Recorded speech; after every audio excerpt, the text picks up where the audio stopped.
Now, in many ways, you have disrupted the way information is provided, particularly, as I say, on the internet. But we're also in an era in which there is an awful lot of information. Not all of it's true. Wikipedia's gone to enormous efforts to make sure that what is on its pages is true. We try, yeah. What, given the era of fake news and fake information we live in, what more can Wikipedia and indeed guys like you try and do to stop that? Well, I think for Wikipedia we've been very fortunate because we've had very little impact of fake news simply because the way we work with a very active and sophisticated community, if they see a headline that says Pope endorses Trump, they don't fall for that. It gets shared tens of thousands of times across social media by naive consumers of news, but the Wikipedians are quite geeky about news, and they would look at that and they say, well, Pope endorses Trump seems highly unlikely, let's dig a little deeper, and they would never put that in Wikipedia.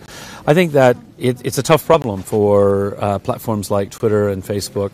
They exist to allow people to share their thoughts and ideas, but we also know that people are duped by their friends. So one of the things I would like to see more of is not to stop people from sharing things that have been exposed as hoaxes, but to warn them a bit. So, if I'm about to share something and a reputable fact-checking organization has shown that it's a hoax, I'd like Facebook to warn me and say, hey, you don't look like an idiot in front of your friends. You might want to check if this is true or not before you share it. I think that would be very helpful.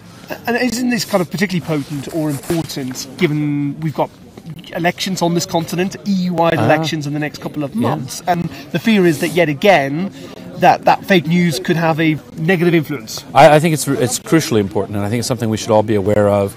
I think people in the responsible media need to do a lot of reporting on the fake news to help expose it.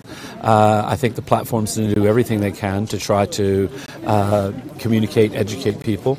And as citizens, I think we need to be quite vigilant about, you hear some story that sounds plausible but outrageous, double check, make sure you can find it in multiple sources. Because, the whole point of democracy is to express the will of the people. But if the people are being duped and tricked by complete lies and false information for whatever reason, then we end up with results that don't really represent what the people want. Now, in the early noughties, you disrupted the way the information was provided online and indeed actually even offline. What do you think is going to be the next big disruptor when it comes for the information in the internet? Well, what I always say is if I knew what the next big thing is, I'd get started working on it right now. So I do think that that mobile is still enormously disruptive in the developing world. I think that has ramifications and implications that we haven't really thought through. If you look at the cost of food, right, for people who are in difficult circumstances, it's falling. Actually, we're making progress. It's becoming, hunger is becoming less of an issue, but the prices of food and the cost of people of food is falling at a rather slow rate. The cost of data is falling at a dramatic rate. And so I always joke with people, but there's a serious point behind the joke that, all those people starving in Africa, pretty soon they're going to call us to complain because they're likely to have access to the internet before they have access to reliable clean water, which is an unusual situation.